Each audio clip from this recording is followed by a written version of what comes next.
Hi friends, welcome to Preet Cooking and Vlogs. நம்ம இன்னைக்கு வந்து சோயா சங்க்ஸ் வச்சு ஒரு குருமா தான் செய்ய போகிறோம். ஃபஸ்ட்டு சின்ன சின்ன சோயா சங்க்ஸ் எடுத்து சுடு தண்ணியில் போட்டு நல்லா ஊற வச்சு பிழிஞ்சு எடுத்து வச்சுக்கோங்க. அப்புறம் ஒரு சட்டியில் ஒரு கரண்டி அளவுக்கு எண்ணெய் ஊற்றிக்கின்னு பெருஞ்சீரகம் பட்டை போட்டு தாளிச்சிக்கோங்க. அது நல்லா வாசனை வந்த பிறகு வெங்காயம் 2 வெங்காயத்தை பொடியை நறுக்கி அதில் போட்டு நல்லா வதக்கிக்கோங்க.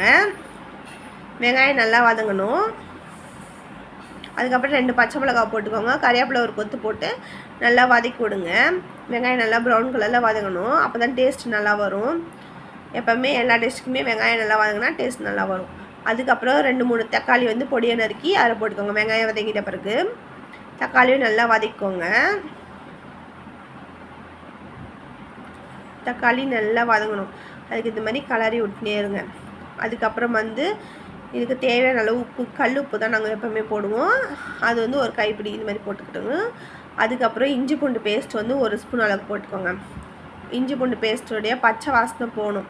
அந்த அளவுக்கு நல்லா வதக்கி விடணும்.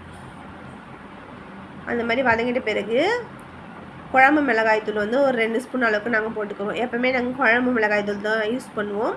அதே நாங்கள் போட்டுக்கிறோம். அது கொஞ்சம் போட்டுட்டு அதுக்கப்புறமா கரம் மசாலா வந்து ஒரு 1/2 ஸ்பூன் அளவுக்கு போட்டுட்டு அதுக்கப்புறம் மஞ்சள்தூள் வந்து ஒரு 1/4 ஸ்பூன் போட்டுட்டு நம்ம கொதிக்க வச்சு பிழிஞ்சு வச்சுருந்த சோயா சங்க்ஸ் அதில் போட்டு நல்லா கலரி விடுங்க.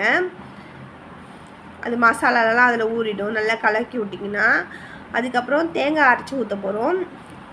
அதுக்கப்புறம் தேங்காய் அரைச்சி ஊற்றணும்.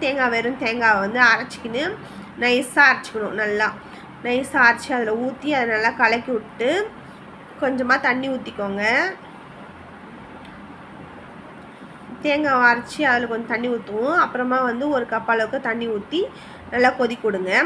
உங்களுக்கு தண்ணி நிறைய குழம்பு நல்லா தண்ணியாக வேணால் தண்ணி ஊற்றிக்கோங்க. இல்லை கட்டியாக வேணால் கொஞ்சமாக ஊற்றி கொதிக்க விடுங்க. இந்த மாதிரி கலக்கி விட்டு ஒரு 10 நிமிஷம் கொதிக்க விட்டு எடுத்திங்கன்னா சுவையான soya chunks kurma ready friends.